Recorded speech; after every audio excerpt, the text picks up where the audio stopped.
अभी कुछ दिन पूर्व बागेश्वर धाम के धीरेन्द्र कृष्ण शास्त्री जी ने किसी पत्रकार से शायद यह बात कही थी कि हवस का पुजारी ही क्यों, हवस का मौलाना क्यों नहीं। तो आज हम आपको इस वीडियो में यह सिद्ध करके बताएंगे कि हवस के पुजारी नहीं थे, हवस के मौलाना ही थे। हवसी मुगल थे। हवस का दूसरा नाम है बलात्कार, रेप। और यह बलात्कार शब्द कहाँ से आया? क्या भारत में पहले बलात्कार नाम का कोई शब्द भी था? यह बलात्कार शब्द किसने दिया? वीडियो को पूरा जरूर देखना, आपको बलात्कार के जन्मदाताओं का पूरा इतिहास वीडियो में पता चल जाए। नमस्कार दोस्तों, मेरा नाम मुकुंद उपाध्याय है और हम सनातन धर्म से संबंधित जितने विषय होते हैं उनको आपके सामने रखते हैं। दोस्तों, क्या आपने कभी विचार किया है कि भारत जैसे देवियों के पूजने वाले देश में बलात्कार जैसी गंदी मानसिकता कहां से आई? भारत के प्राचीन ग्रंथ रामायण, महाभारत आदि सभी हिंदू ग्रंथों के उल्लेखों में आता है कि अनेकों लड़ाइयां लड़ी गई और जीती गई, परंतु विजेता सेना द्वारा किसी भी स्त्री का बलात्कार होने का जिक्र नहीं है। फिर यह बलात्कार शब्द कहां से आया? मध्यकालीन भारत में जब मुगलों ने भारत पर आक्रमण किया, बलात्कार का प्रचलन यहीं से शुरू होता है। सबसे पहले 711 ईस्वी में मोहम्मद बिन कासिम ने सिंध पर हमला करके राजा दाहिर को हराने के बाद उनकी दो बेटियों को यौन दासियों के रूप में मोहम्मद खलीफा को तोहफे के रूप में भेज दिया था। तब शायद भारत की स्त्रियों का पहली बार बलात्कार जैसे कुकर्म से सामना हुआ, जिसमें हारे हुए राजा की बेटियों और साधारण भारतीय स्त्रियों का जीती हुई इस्लामी सेनाओं द्वारा बुरी तरह से बलात्कार और अपहरण किया जाता था। फिर आया 1001 ईस्वी में महमूद गजनवी। महमूद गजनवी ने भारत पर हमला किया। इसके बारे में ये कहा जाता है कि इसने इस्लाम के फैलाने के उद्देश्य से ही भारत पर आक्रमण किया था। सोमनाथ के मंदिर को तोड़ने के बाद इसकी सेना ने हजारों हिंदू औरतों का बलात्कार किया।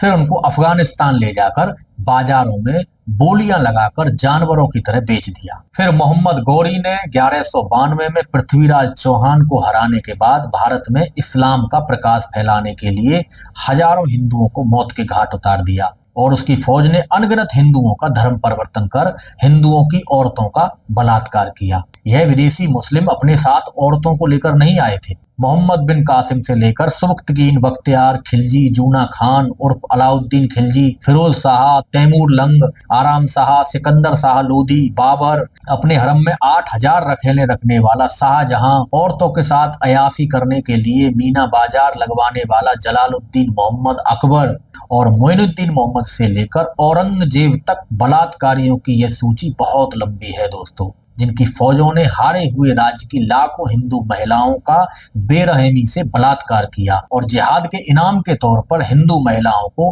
वस्तुओं की तरह कभी सिपह सलारों में बांटा तो कभी बाजारों में जानवरों की तरह उनकी कीमत लगाई गई। यह असहाय हिंदू महिलाएं हरमों से लेकर वैश्यालयों तक पहुंची। इनकी संतानें भी हुई, लेकिन वह अपने मूल धर्म में कभी वापस नहीं पहुंच पाई। वास्तव में मध्यकालीन भारत में मुगलों द्वारा पराजित हिंदू स्त्रियों का बलात्कार करना एक आम बात थी, क्योंकि वो इसे अपनी जीत या जिहाद का इनाम, माले गनीमत मानते थे। केवल यही नहीं, इन सुल्तानों द्वारा किए गए अत्याचारों और बलात्कारों के बारे में आज के किसी भी इतिहासकार ने नहीं लिखा, बल्कि खुद इन्हीं सुल्तानों के साथ रहने वाले लेखकों ने बड़े शान से अपनी कलम चलाई और बड़े ही घमंड से अपने मालिकों द्वारा काफिरों को सबक सिखाने का विस्तृत वर्णन किया है। इनके सैकड़ों वर्षों के खूनी शासन काल में हिंदू जनता अपनी महिलाओं का सम्मान बचाने के लिए देश के एक कोने से दूसरे कोने तक भागती और बसती रही। इन मुस्लिम बलात्कारियों से अपनी सम्मान की रक्षा के लिए हजारों की संख्या में हिंदू महिलाओं ने स्वयं को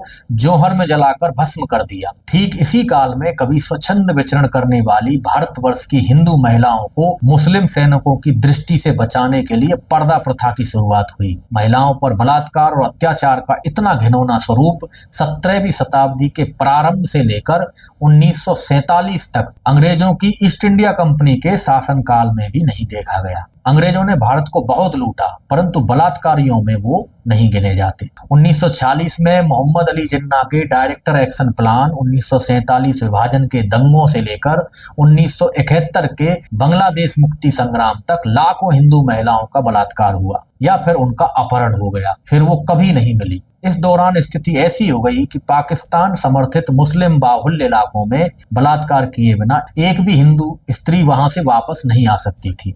जो स्त्रियां वहां से जिंदा वापस आ भी गई, वो अपनी जांच कराने से डरती थी। जब उनसे डॉक्टर पूछते तब ज्यादातर महिलाओं का एक ही जवाब होता था कि हमारे साथ कितने लोगों ने बलात्कार किया है ये हमें भी नहीं पता। भारत पाकिस्तान विभाजन के समय पाकिस्तान के स्थानों में सड़कों पर हिंदू स्त्रियों की नग्न यात्राएं निकाली गई, बाजार सजाकर उनकी बोलियां लगाई गई और 10 लाख से ज्यादा की संख्या में उनको दासियों की तरह खरीदा बेचा गया। 20 लाख से ज्यादा महिलाओं को जबरन मुस्लिम बनाकर अपने घरों में रखा गया। दोस्तों, इस विभाजन के दौर में हिंदुओं को मारने वाले सभी विदेशी नहीं थे, इन्हें मारने वाले स्थानीय मुस्लिम भी थे। समूहों में कत्ल से पहले हिंदुओं के अंग भंग करना, आंखें निकालना, नाखून खींचना, बाल नोचना, जिंदा जलाना, चमड़ी खींचना, खासकर महिलाओं का बलात्कार करने के बाद उनके स्तनों को काटकर तड़फा तड़फा कर मारना उनके लिए एक आम बात थी। अभी कुछ दिन पूर्व ही आप लोगों ने टीवी चैनलों पर अबू बकर अल बगदादी के जिहादियों को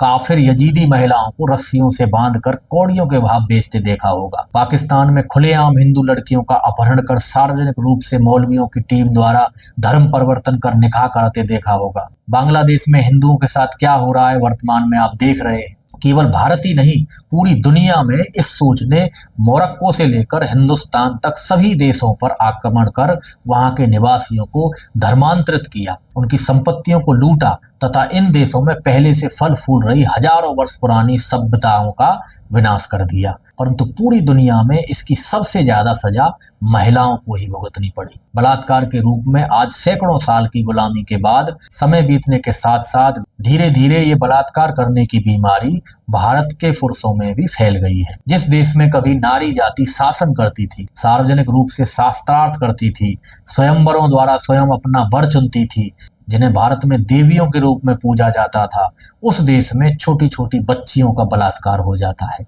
आज इस मानसिक रोग का यह भयानक रूप देखने को मिल रहा है। भारत के मध्यकालीन इतिहास से पता चलता है कि भारत में बलात्कार नाम का कोई शब्द ही नहीं था। जब से विदेशी मुगल आक्रांताओं ने भारत पर आक्रमण किया और भारत को लूटा, तब से ही बलात्कार का प्रचलन चालू हुआ। इसलिए दोस्तों, भारत में बलात्कार को जन्म देने वाले केवल और केवल मुस्लिम शासक हैं। इन सभी तथ्यों से यह पता चलता है कि हवस का पुजारी नहीं, हवस का मौलाना होता है। इसका प्रमाण आपके सामने है। हवस का पुजारी नाम सिर्फ और सिर्फ बॉलीवुड के भाड़ों ने दिया, जिसके पीछे इनका मकसद हिंदू धर्म को बदनाम करना था, जो आज तक चल रहा है। और मूर्ख हिंदू पैसा देकर अपने ही धर्म, अपनी ही संस्कृति का विनाश देख रहे हैं। दोस्तों, इस पर विचार करने की जरूरत है। आपका इस विषय में क्या विचार है जरूर बताइए। वीडियो अच्छी लगे तो लाइक करें, शेयर करें। सनातन धर्म से संबंधित वीडियो देखने के लिए धर्म की आवाज चैनल को सब्सक्राइब करें, फेसबुक पेज को फॉलो करें। मिलते हैं आगे किसी नए वीडियो में। वीडियो को पूरा देखने के लिए आपका बहुत बहुत धन्यवाद। देखते रहिए धर्म की आवाज। धर्म की आवाज चैनल को सब्सक्राइब अवश्य करें।